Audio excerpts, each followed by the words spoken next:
Hello दोस्तों, आज का चैप्टर गति और वेग से है। तो शुरू करते हैं पहला क्वेश्चन से। पहला क्वेश्चन है, किसी निर्दिष्ट दिशा में किसी वस्तु की गति को क्या कहा जाता है?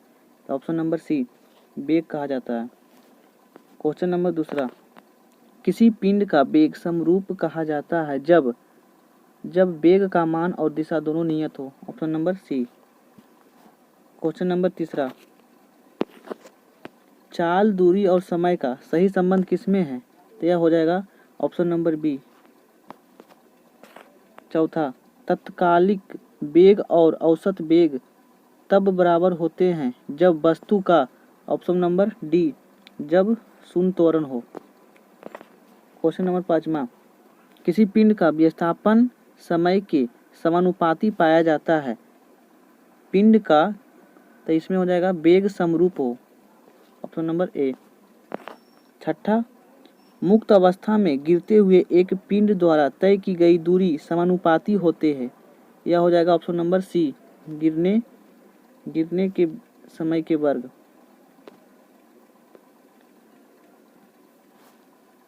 क्वेश्चन नंबर 7 कर रहा है, 5 kg की वस्तु पर 40 न्यूटन के बल को लगने से प्राप्त त्वरण क्या हो जाएगा? तो हो जाएगा 40/5 8 मीटर प्रति सेकेंड स्क्वायर। 8वां क्वेश्चन कर रहा है, एक भीड़ भाड़ वाली सड़क पर एक बस की गति का उदाहरण क्या है? तो यह हो जाएगा ऑप्शन नंबर ए, असमान गति।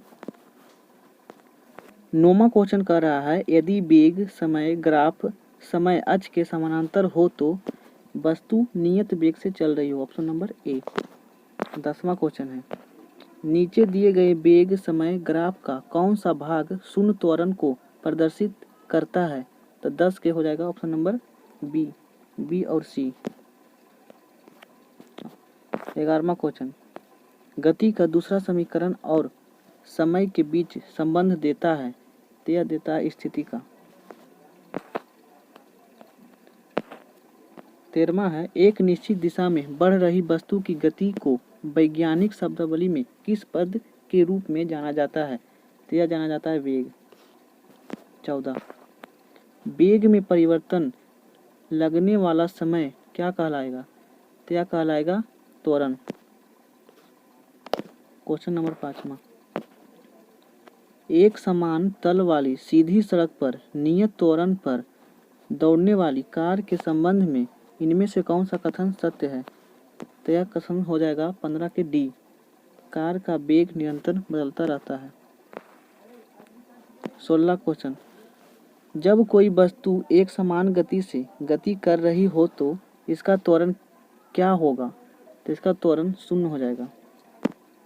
क्वेश्चन नंबर 17, डैश का उपयोग एक वस्तु की समग्र गति का वर्णन करने और किसी दिए गए समय पर इसकी प्रारंभिक स्थिति के संदर्भ में अंतिम स्थिति का पता लगाने के लिए किया जाता है। तो यह किया जाता है सी, दूरी और विस्थापन का। 18 का, वेग और समय का गुणनफल प्रदान करता है। तो यह करता है विस्थापन। 19 नंबर का रहा है, यदि किसी वस्तु द्वारा तय की गई दूरी शून्य है तो वस्तु का विस्थापन क्या हो जाएगा? तो 19 का हो जाएगा शून्य। Option number B. 20वां का रहा है, एक वस्तु को ऊपर की ओर फेंका जाता है, यह 100 मीटर की ऊंचाई तक जाती है और फिर फेंकने वाले के पास वापस आ जाती है, तो इसका क्या हो जाएगा? तो 20 के हो जाएगा इसका डी, वस्तु का वास्तविक विस्थापन शून्य है। 21 के, विस्थापन की परिवर्तन के दर को क्या कहा जाता है? तो यह कहा जाता है वेग। Option number B.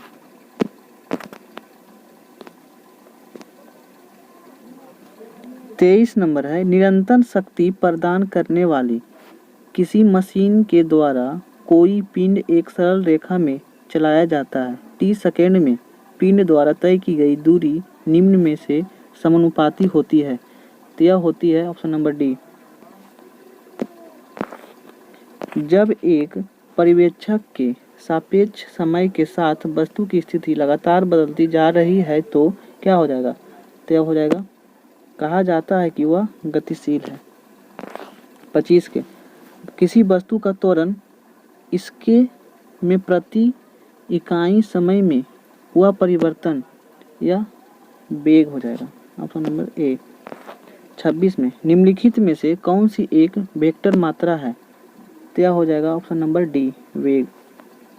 27 में फ्रेम के संदर्भ में जो समय का फंक्शन है एक वस्तु की स्थिति में परिवर्तन की दर क्या है, उसे क्या कहा जाता है, 27 के सी, वेग कहा जाता है।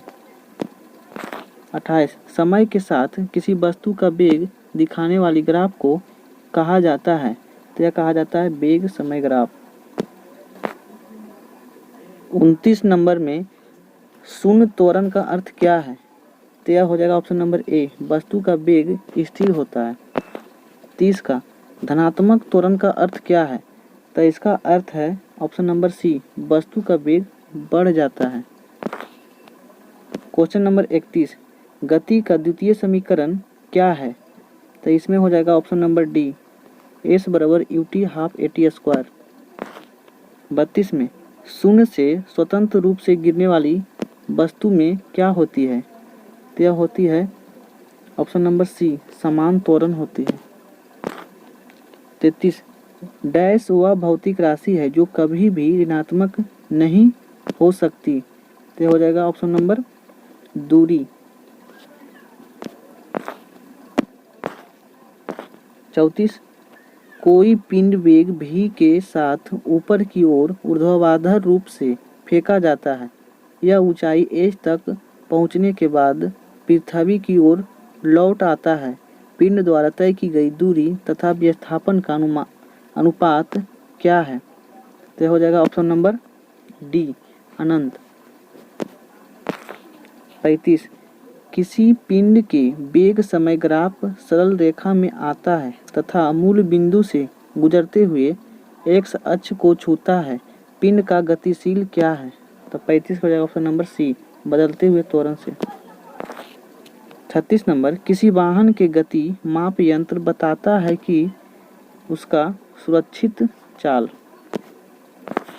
27 एक समान त्वरण पर गति के समीकरण में कौन सा समीकरण सही है, तो जगह ऑप्शन नंबर बी। 38 के किसी पिंड u वेग के ऊर्ध्वाधर के रूप से एक फर्श से टकराता है तथा उसी गति में उछलता है, गति में परिवर्तन होगा, तो 38 के हो जाएगा -2u। किसी पिंड का वेग समरूप कहा जाता है जब ऑप्शन नंबर सी, वेग का मान और दिशा दोनों नियत हो। 40 में एक समान वृत्तीय गति में क्या होता है, तो यह ऑप्शन नंबर डी, चाल अचर और वेग चर रहते हैं। 41 में वेग v से चलती हुई कार का ड्राइवर a दूरी पर अचानक सामने एक चौड़ी दीवार देखता है, उसे निम्नलिखित में से करना चाहिए, उसे तेजी से ब्रेक लगाना चाहिए और तेजी से मोड़ लेना चाहिए, ऑप्शन नंबर सी। 41 में किसी पिंड का विस्थापन समय के समानुपाती पाया जाता है, पिंड का त्वरण समरूप है। 43 का राय मुक्त अवस्था में गिरती हुई एक पिंड द्वारा तय की गई दूरी समानुपाती होती है, तो यह होती है ऑप्शन नंबर सी, गिरने के समय के वर्ग का। 44 का राय मोटर गाड़ियाँ ए बी के दूरी समय ग्राफ से पता चलता है कि ऑप्शन नंबर सी, वह पूरी दूरी तक ए के सापेक्ष बी से अधिक चली। 45 निम्नलिखित ग्राफ क्या प्रदर्शित करता है, तो यह कर रहा है एक समान त्वरण का। 46 में शून्य से स्वतंत्र रूप से गिरने वाली वस्तुओं की समान त्वरण होती है, ऑप्शन नंबर सी। 57 के एक वस्तु असमान वेग तथा समान त्वरण से गतिमान है, तब वेग समय ग्राफ रेखीय होगा। 58 के पिंड का त्वरण प्रदर्शित करता है, तो यह करता है d² s y dt²। Question number 39 एक कण का समान वेग से गतिमान है, कण की गति के संबंध में निम्न में से कौन सा कथन सत्य है, तो यह हो जाएगा ऑप्शन नंबर बी, इसकी त्वरण शून्य है। 50 में एक समान वेग से चलती किसी वस्तु का त्वरण होगा, तो यह होगा शून्य। 51 में मंदन का अर्थ त्वरण है, तो यह हो जाएगा ऋणात्मक। 52 में किसी वस्तु का वेग व्यतीत हुए समय के समानुपाती होता है तो वस्तु का होगा, तो 52 के हो जाएगा ऑप्शन नंबर बी, एक समान त्वरण। 53 में डैश एक वस्तु की प्रति इकाई समय में वेग में परिवर्तन का माप है, तो यह हो जाएगा ऑप्शन नंबर सी, त्वरण। 54 में एक साइकिल स्थिर त्वरण से चल्यमान है, पीछे की पहिया पर घर्षण बल है, यह हो जाएगा फर्स्ट दिशा में। 55 यदि वेग समय ग्राफ समय अक्ष के समानांतर हो तो गति होती है, यह हो जाएगा एक समान। 56 समान त्रिज्या की एक लोहे की गेंद व लकड़ी की गेंद को निर्वात में h ऊंचाई से गिराया जाता है, दोनों को पृथ्वी तक पहुंचने में समय होगा, तो यह होगा बिल्कुल समान। 57 में एक समान त्वरित गति के लिए वेग समय ग्राफ होता है, तो यह होता है ऑप्शन नंबर ए, सरल रेखा में।